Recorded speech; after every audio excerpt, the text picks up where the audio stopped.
नमस्कार, मैं हूं अंकुर और आप देख रहे हैं सत्यहिंदी.com। सत्य हिंदी का एंड्रॉयड ऐप भी आ चुका है, जिसको आप डाउनलोड करने के लिए इस डिस्क्रिप्शन में जा सकते हैं और वहां से आप उस लिंक पर क्लिक करके ऐप को डाउनलोड कर सकते हैं। इसके अलावा इस ऐप को आप गूगल प्ले स्टोर से भी डाउनलोड कर सकते हैं। अब एक नजर डाल लेते हैं अब तक की सुर्खियों पर।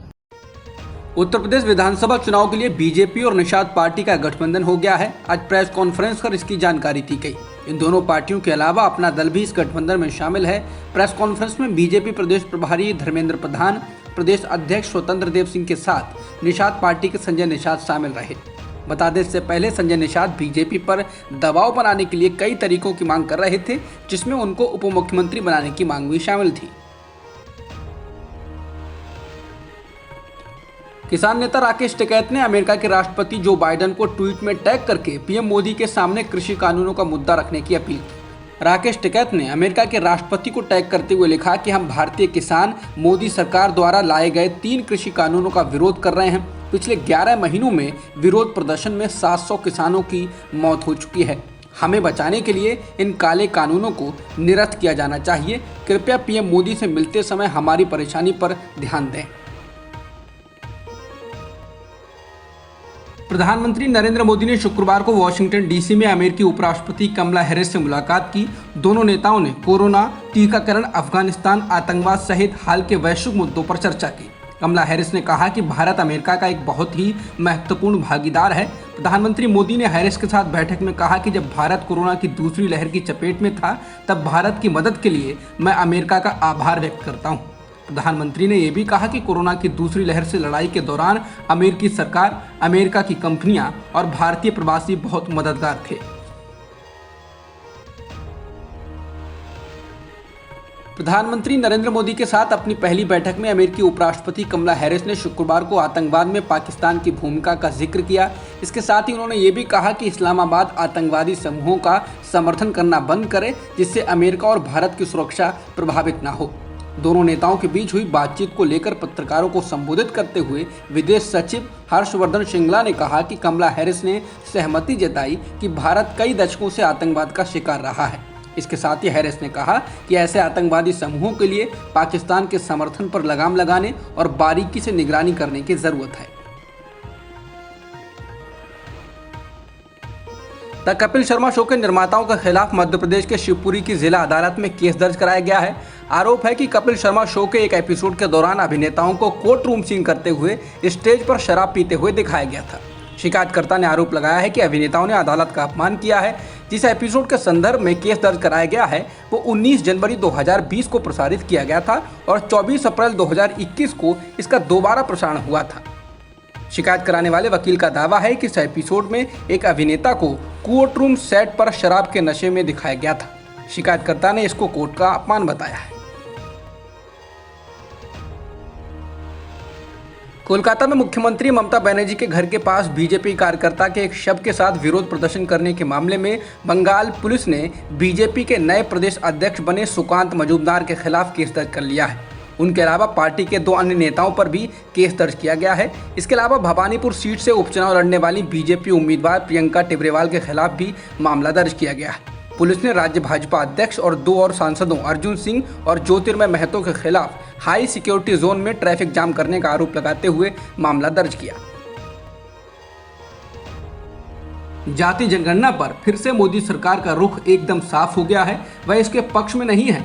मोदी सरकार ने सुप्रीम कोर्ट में 2 टूक कह दिया है कि जाति जनगणना नहीं हो सकती है क्योंकि ये व्यावहारिक नहीं है।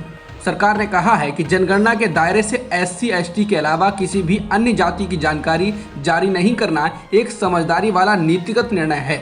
केंद्र सरकार ने गुरुवार को सुप्रीम कोर्ट को बताया कि उसने 2021 की जनगणना में अन्य पिछड़ी जातियों को गणना अलग से नहीं करने का फैसला किया है। इसने इसके पीछे ये भी कारण दिया है कि अनुसूचित जाति और अनुसूचित जनजाति के अलावा अन्य जातियों की गणना प्रशासनिक रूप से बेहद जटिल होगी और ये पूरी या सटीक जानकारी नहीं दे सकती है। बता दें, विपक्षी दल जातिगत जनगणना की मांग कर रहे हैं। नीतीश कुमार विपक्ष के लोगों के साथ प्रधानमंत्री से इसको लेकर मिले भी थे। यही नहीं, बीजेपी के अंदर से भी ऐसी आवाजें उठ रही हैं, लेकिन सरकार ने अपना रुख साफ कर दिया है। असम के दरांग जिले में अतिक्रमण हटाने गई पुलिस के साथ स्थानीय लोगों की झड़प में 2 नागरिकों की मौत हो गई है और 9 पुलिसकर्मी घायल हो गए हैं। दंगारोधी वर्दी में लाठियों व बंदूकों से लैस पुलिसकर्मियों ने लोगों को खदेड़ खदेड़ कर मारा और गोलियां चलाईं। सोशल मीडिया पर चल रहे वीडियो में दिखता है कि प्रदर्शन कर रहे एक नागरिक को बड़ी संख्या में पुलिस वालों ने घेर कर मारा। जब वह बेदम होकर जमीन पर गिर पड़ा तो मौके पर मौजूद और तस्वीरें खींच रहे कैमरामैन ने उस आदमी के ऊपर कूद कूद कर उसे बुरी तरह से पीटा। राज्य सरकार ने कहा है कि हाईकोर्ट के एक रिटायर्ड जज इस हिंसा की जांच करेंगे। बता दें, असम सरकार के एक आदेश के बाद से इस इलाके में अतिक्रमण हटाने के लिए अभियान चलाया जा रहा है। अभी तक प्रशासन ने लगभग 4500 बीघा भूमि पर कब्जा करने वाले कम से कम 800 परिवारों को बेदखल कर दिया है। इस इलाके में अधिकतर पूर्वी बंगाल मूल के मुसलमान रहते हैं। तालिबान इस बार फिर से अपने पुराने क्रूर तरीके से ही लोगों को सजा देने वाला है। उसने कह दिया है कि वो लोगों के हाथ और उनको फांसी जैसी सजाएं जारी रखेगा। एसोसिएटेड प्रेस के साथ बात करते हुए मुल्ला नूरुद्दीन तुराबी ने कहा कि अफगानिस्तान के कानूनों की नींव कुरान होगी और पुरानी सजा को ही बहाल किया जाएगा। तुराबी ने कहा कि सुरक्षा के लिए हाथ काटना बहुत जरूरी है, इसका एक अलग प्रभाव होता है। नूरुद्दीन ने कहा कि मंत्रिमंडल इस पर अध्ययन कर रहा है कि सजा सार्वजनिक रूप से दी जाए या नहीं। अमेरिकी विदेश मंत्री एंटनी ब्लिंकन ने 76वें संयुक्त राष्ट्र महासभा से इतर पाकिस्तान के विदेश मंत्री शाह महमूद कुरैशी से मुलाकात की। इस दौरान उन्होंने अफगानिस्तान मुद्दे को लेकर चर्चा की।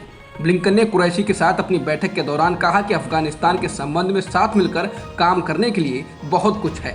वहीं इसके साथ ही ब्लिंकन ने सुरक्षा परिषद के स्थायी सदस्यों, जिसमें चीन और रूस के मंत्री शामिल हैं, उनसे मुलाकात की। ब्लिंकन ने कहा कि तालिबान का कहना है कि वह वैधता चाहता है, वह अंतर्राष्ट्रीय समुदाय से समर्थन चाहता है, लेकिन अंतर्राष्ट्रीय समुदाय के साथ उसके संबंध उसके द्वारा किए जाने वाले कार्यों से परिभाषित होंगे। आज सप्ताह के आखिरी कारोबारी दिन शेयर बाजार रिकॉर्ड स्तर पर खुला। सेंसेक्स पहली बार 60,000 के पार पहुंच गया। बाजार खुलने के साथ ही सेंसेक्स 359 अंकों की बढ़त के साथ 60,000 के पार पहुंच गया। वहीं निफ्टी 100 अंकों की बढ़त के साथ 17,923 के स्तर पर खुला। कहा जा रहा है कि वैश्विक बाजारों से मजबूत संकेत मिलने के कारण घरेलू शेयर बाजार में तेजी देखी गई है। अब तक की खबरों में इतना ही। बाकी खबरों के लिए बने रहिए सत्यहिंदी.com के साथ। सत्य हिंदी का ऐप डाउनलोड करें गूगल प्ले स्टोर पर।